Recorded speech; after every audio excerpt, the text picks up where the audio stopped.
College meeting to order, 7:01 p.m., Tuesday, February 18, 2020. City of Somerton regular council meeting. Today we have a special guest from Somerton Middle School Wrestling. They're going to lead us in the Pledge of Allegiance. Come up.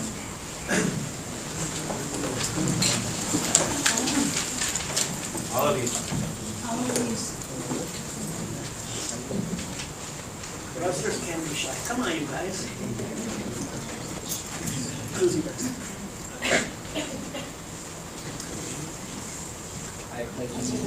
To the flag of the United States of America and to the republic for which it stands, one nation, under God, indivisible, with liberty and justice.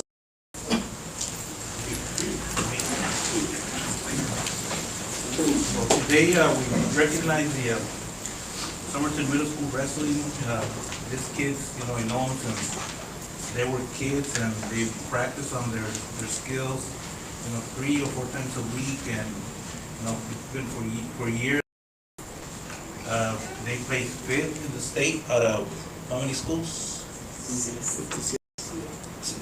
63. So the Somerton Wrestling program is for years already has excelled at the state level, and it's thanks to of course the students, but also the coaches that are dedicated, the parents. It takes a lot of work, fundraising, and it makes us all proud. So we have a special thing, and I apologize, the meeting ran a little bit longer. Usually we give a tour of City Hall, so I owe you that one.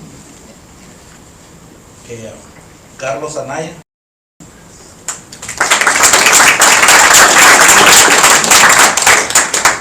Adrián Calleros. This one. They play 5th in the state. Lauren Phillips.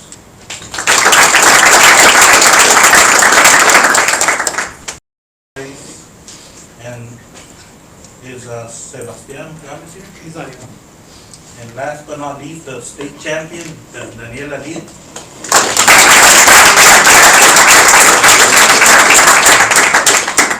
Take a picture. You guys want to line up right?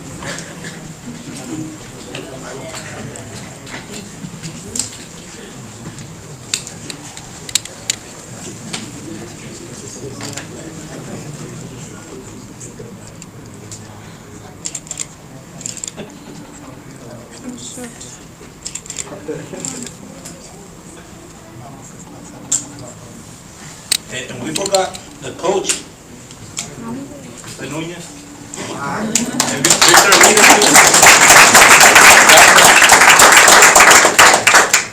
Come on, come on. Like 20. Get together. Yeah.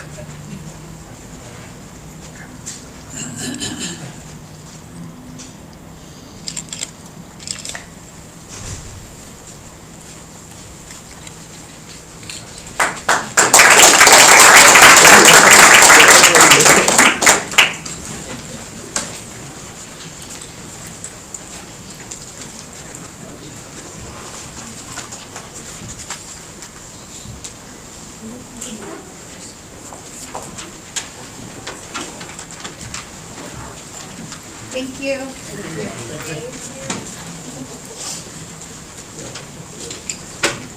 Roll call. Mayor Gerardo Anaya. Present. Vice Mayor Marta Garcia. Councilman Miguel Villalpando. Present. Councilman Carlos Gonzalez. Present. Councilman Luis Galindo. Present. Councilman Jesus Roldan. Present. Councilman Juan Castillo. Present. Mayor, you have a quorum. Thank you. I'd like to recognize former mayor and supervisor Borges visiting us. Thank you. Call to the public.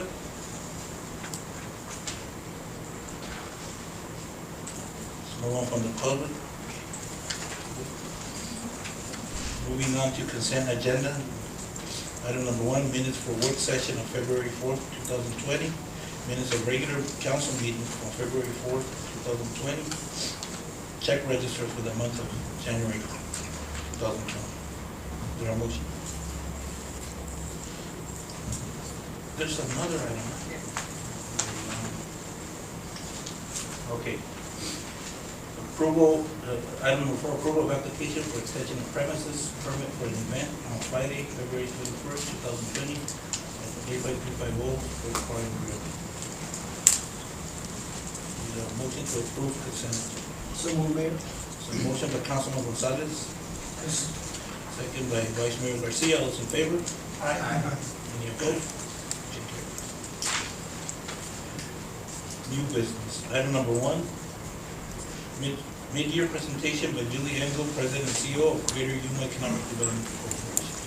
Mr. Mayor, Julie Engel, President and CEO of GYEDC, is here to highlight economic and labor trends in the Greater Yuma area, review projects and achievements from the past 12 months, and look ahead to what's next for GYEDC in the region. Ms. Engel. Thank you very much, Mayor, Vice Mayor, members of council. Thank you very much for allowing me to be here tonight, and I can't wait to see what your high school wrestling team is going to do. It'll give Yuma Criminals a good run for their money. They did very well at state this past weekend, so it's exciting to see, and I want to commend you for your fight to get your school funded, and I'm glad to see it's back on track and that we're going to have some construction in this coming year, which, yes. We will continue to fight for that, by the way. So I do have a presentation.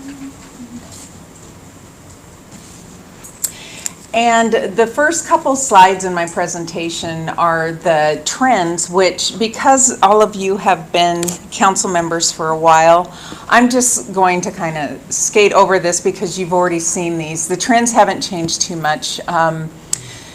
And also the labor trends, we're still very blessed to have, It's not showing on our screen, so. oh, sorry. It's not showing. No. I'll go back. I'm sorry.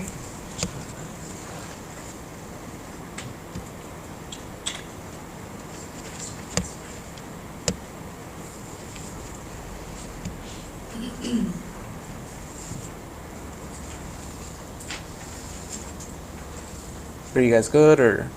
Yes. Awesome. Sorry about that. No, thank you. Okay, so going to the trends, companies are still chasing talent, and the good news is we have an abundance of talent. We have a very high unemployment rate, which everyone knows, but what it really is representative of is the underemployment in our region and the amount of people who work 6 months at least out of the year and have skills that are very attractive to the industries that we're targeting. So labor and talent is still what everyone is chasing. We're very blessed to have our exiting military. We have our workforce that is coming out of the ag industry and going into a more full-time. So these trends are very similar to what we presented last year. And we also are very proud of Arizona Western College having so many of their, more than 76% of their students are first-time college-going students. And that's setting a trend for this region that was unprecedented, and it really will change our future dramatically by having students with degrees and hopefully staying in our region. I apologize, this didn't load quite right. I hope you can read some of these things. The pictures were supposed to be in grayscale, and they're kind of in full color now.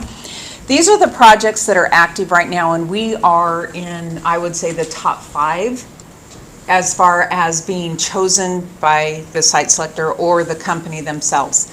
So with these projects, it's an estimated almost 1,500 new jobs, 135 million in capital investment, over 740,000 square feet of industrial space, and $45,000 in new payroll.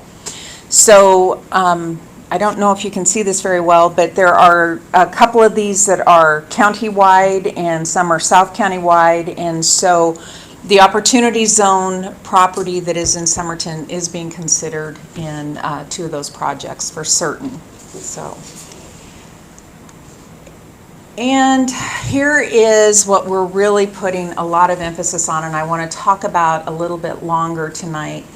This is what's happening across Arizona, and Arizona happens to be one of the states that is considered struggling the most when it comes to recovery after the recession.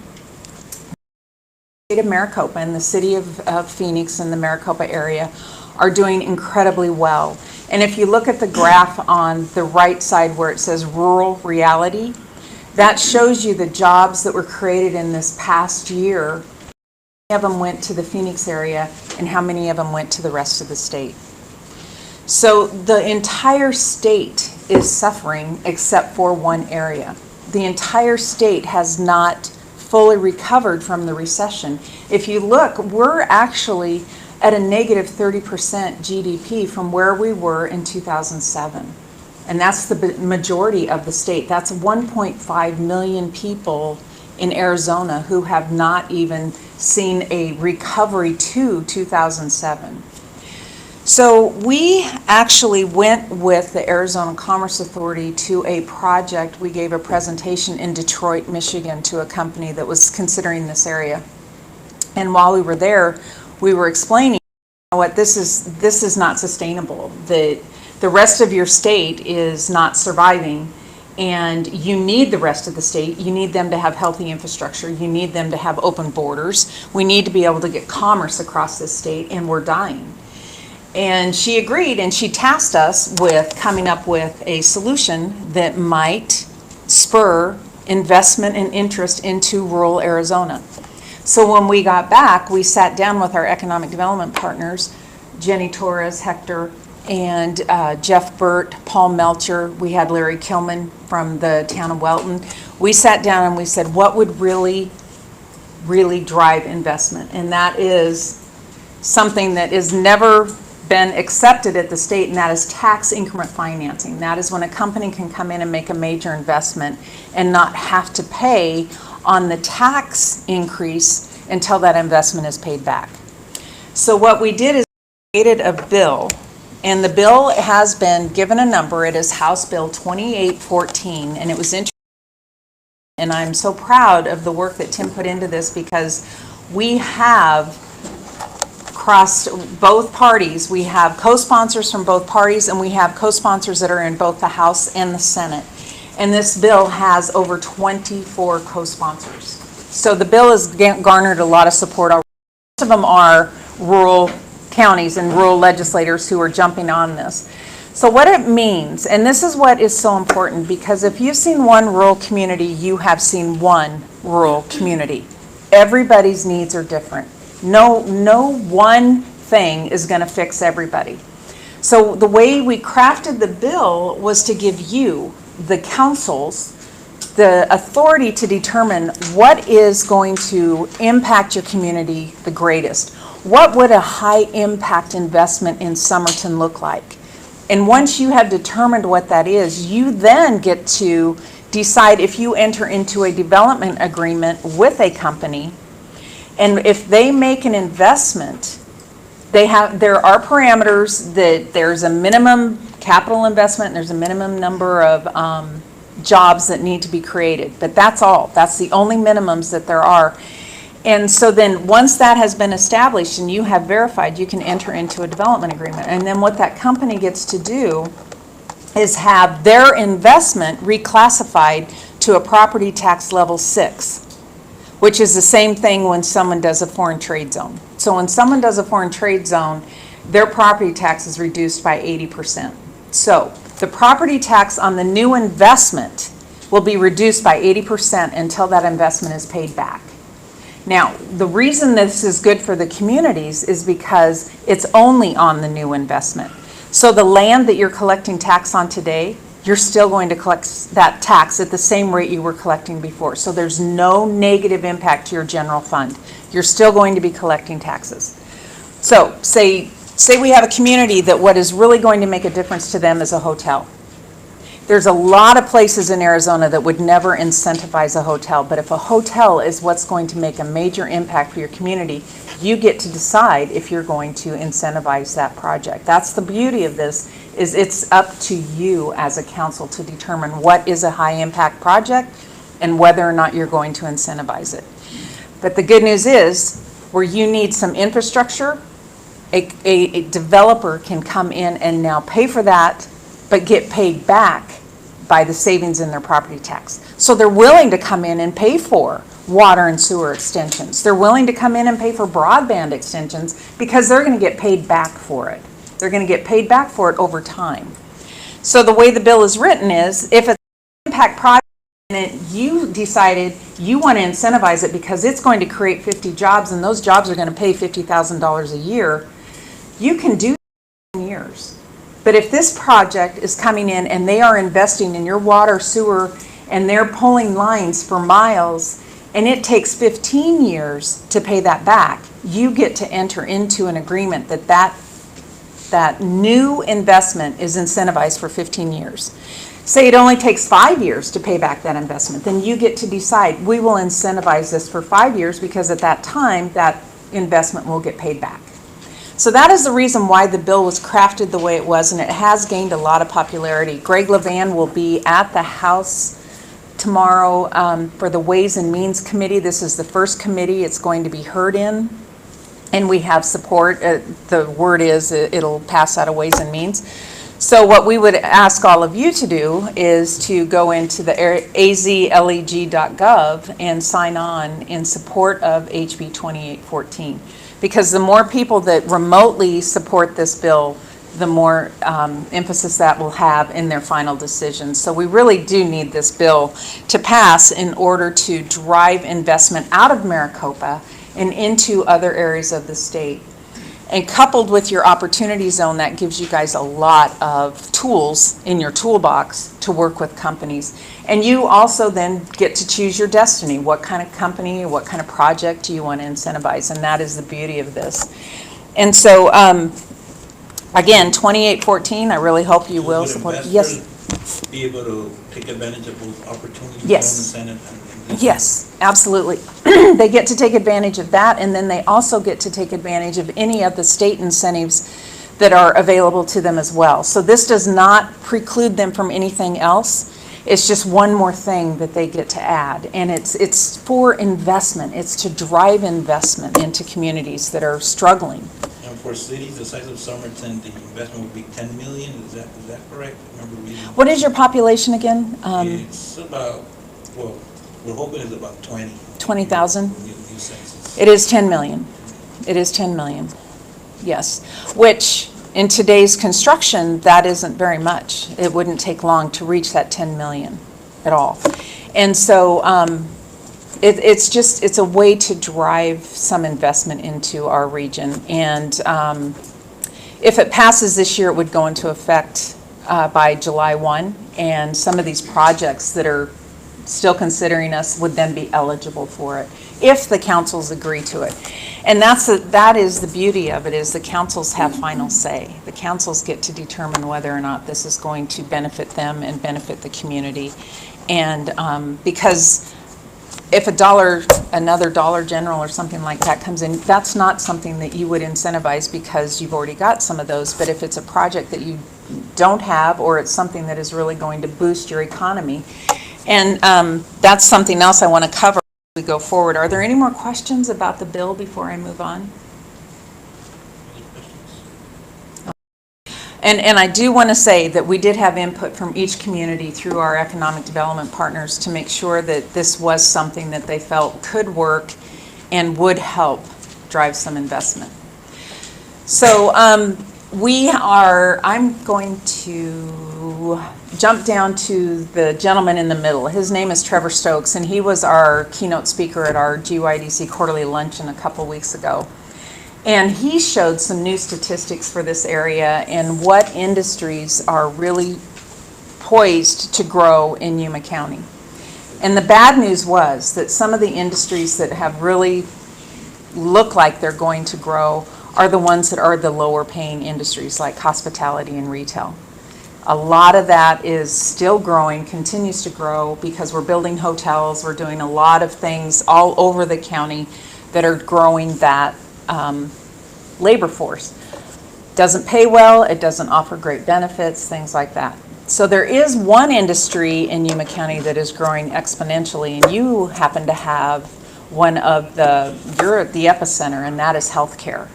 And what Amanda Aguirre is doing in Somerton is profound. And the more jobs that she is creating, these are high-paying jobs. These are jobs that offer benefits, and these are jobs that we're very excited to see are scheduled to continue to grow in Yuma County, especially nursing, CNAs, and PAs, those types of things.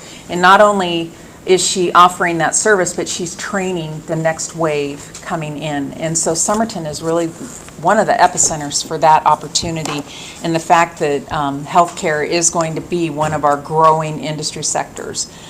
Then moving on to the Greater Yuma Port Authority, GYDC is assisting them with a ESP grant, which is an extra strengths project grant through ADOT, and that is to extend Avenue D. And we're also then part of the partnership with the Chamber of Commerce for the South County Resource Center that was opened in San Luis. And we will have a weekly presence at that location. And then the TBIC is a Transatlantic Business Industrial Council, Investment Council, excuse me. And they approached us, which we were a little bit surprised by. They are a European, primarily based out of Germany. They bring companies from their market over to the U.S. who need to be in the U.S., have a presence in the U.S., and expand their opportunities here. These companies are in communities that are the same size as ours. And when you think of Germany, you probably think of one or two major cities, and that's kind of what they're faced with as well, is they only think of LA and New York, and that's intimidating. They don't fit in those markets. They wouldn't survive in those markets. And so they use TBIC to find markets that are similar to them and where they would be very fruitful. And so TBIC actually contacted us and asked us if we were interested in becoming a member. And they also have what's called an intern program that is based on the German concept, where students, once they reach 8th grade, they decide if they're going to go into an education career path or an industrial career path. And if they choose the industrial career path, 3 days out of the week, they're actually interning in a plant of some sort, a manufacturing facility, IT facility, something like that. Arizona Western College is going to be the first community college in the United States that is going to partner with TBIC and adopt this intern program. So we're really excited and grateful that Arizona Western College was so open to the idea, and it's going to create a lot of opportunities for Yuma County residents and students and people going back into the workforce who were maybe laid off from one industry or wanted a year-round industry. So that's what the TBIC logos are referring to. And then EDA, we are right now submitting a grant to EDA to fund the final study for the spaceport.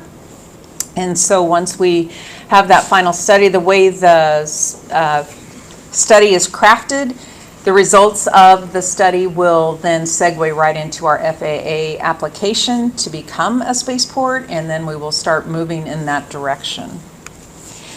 Arizona-Mexico Commission, we were intimately involved in the USMCA trade agreement, and we are still following a lot of the trends that are happening in Mexico. A little concerned. Several of the projects that were in those first ones that you saw are actually Mexicali companies that are coming back. There are some trends happening in Mexico that are a little bit alarming. The president, he decided to shrink government. A lot of the government employees made up the middle class.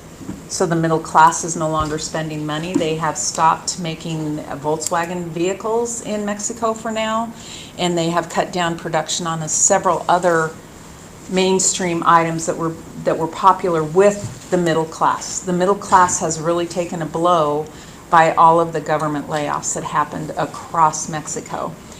And what we're seeing too is some labor issues happening along the border, and it has a lot to do with some of the language that's in the USMCA. So we have companies, I mean, it's fortuitous for Yuma County because these companies want to leave Mexicali now. However, it is alarming because of our relationship with Mexicali and San Luis. We need them as much as they need us, and we don't want to see this happening to them either, because when they're thriving, we're thriving. And so we're keeping a very close eye on what's happening there. The reason I have the opportunity zones up here is because I wanted to brief you as well. Senator Sinema is launching I wouldn't call it an investigation, but she is reopening this program because she's incredibly disappointed about how this is played out. We here in Arizona are experiencing what's happening not just here but across the U.S., and that is there are communities that were granted opportunity zones, and I'm going to give you two examples in Arizona. Old Town Scottsdale has an opportunity zone, downtown Tempe has an opportunity zone, and Mesa Gateway Airport is an opportunity zone. Those three things don't need any kind of investment tool because it's a safe market. People are willing to invest in that anyway, but they have had the lion's share of opportunity zone investment in Arizona, and that is because it is such a safe bet. They can come in, they can make their investment, they know they're going to make money on it, and people like us aren't even getting a look. No one will even consider a tertiary market like us for opportunity zones when they can go into these primary markets. And Senator Sinema is fed up that that's how it's happening. It's not just Arizona, this is happening across the board. And so she is trying to have this calibrated, so to speak, and hopefully we'll come back with an amendment. We're also still working to submit a letter on behalf of Yuma County to have some of our other areas added to it. I don't know the status of that. I'm sorry, it's kind of right now at the forefront ED because that's where all of the mayors and the county come together. So that is still in limbo unless Hector knows anything about it. Okay.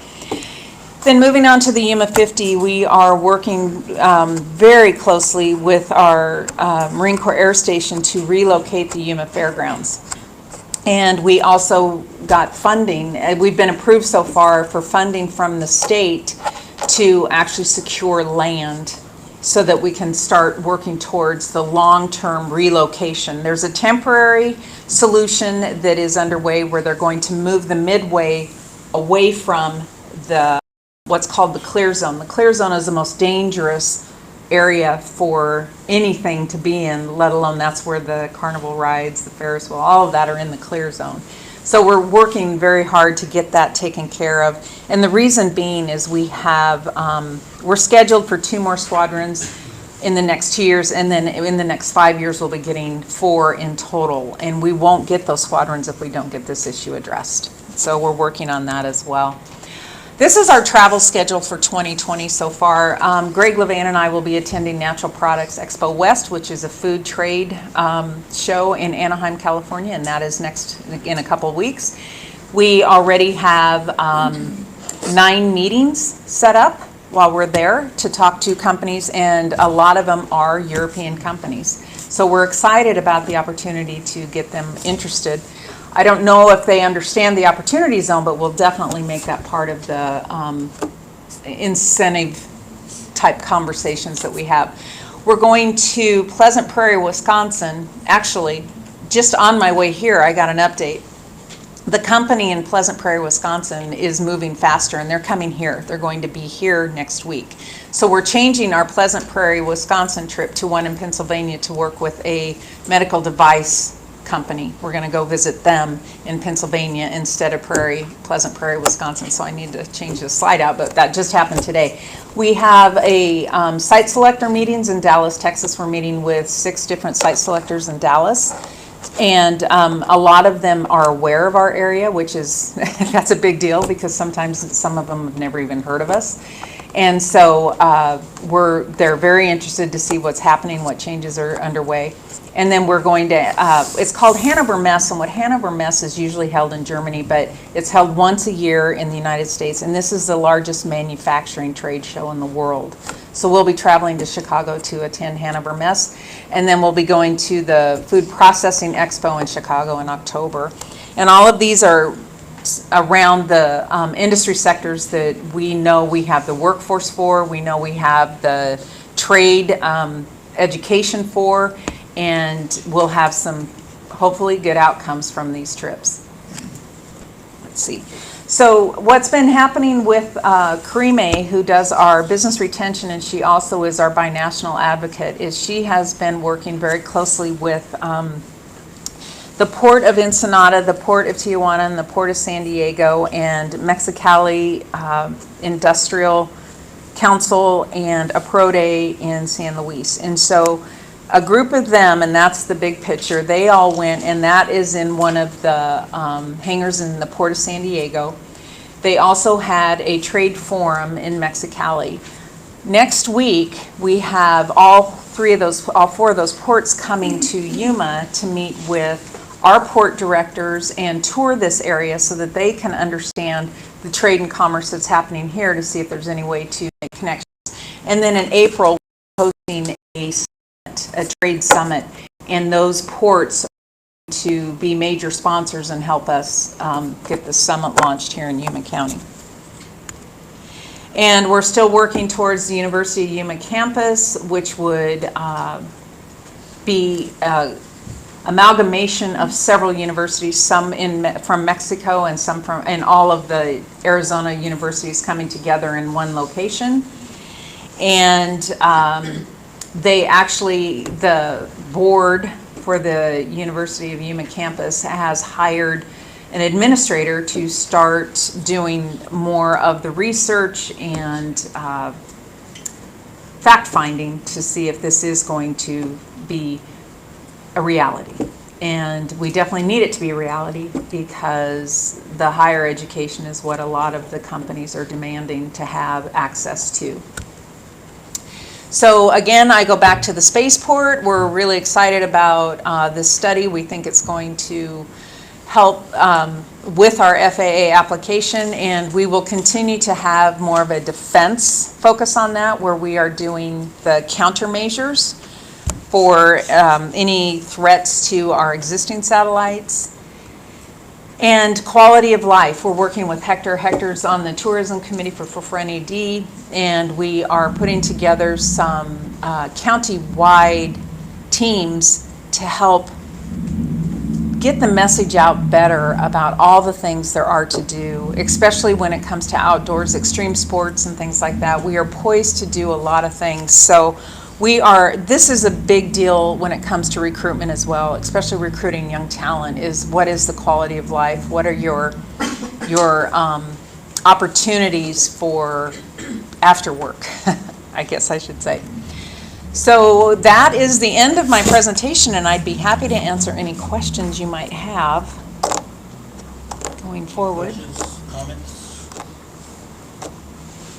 Thank you, too. Thank you all very much for allowing me to be here tonight. Thanks.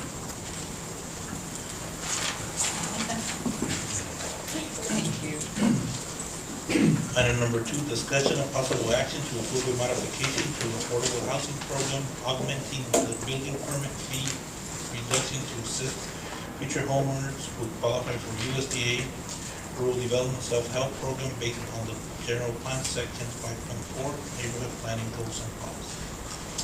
Mr. Mayor, members of the council, on March 20th of 2018, the Somerton City Council created the Affordable Housing Program consistent with the city's general plan objectives and neighborhood planning goals. At that time, the council approved a $500 per home reduction for permit application fees for the total of $10,000 per fiscal year. The council also created a list of requirements to qualify for the fee reduction. Currently, the only program that meets the requirements is the Housing America Corporation. when the council deliberated an increase to impact fees at an October 30th special meeting just this past year. Council requested that staff propose a plan to offer some additional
Para ya tienes ahora sí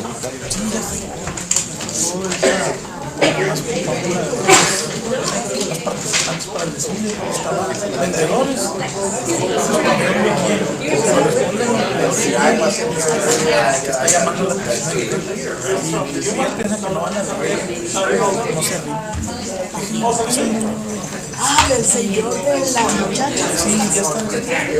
Ya está. ¿Quieres seguir o?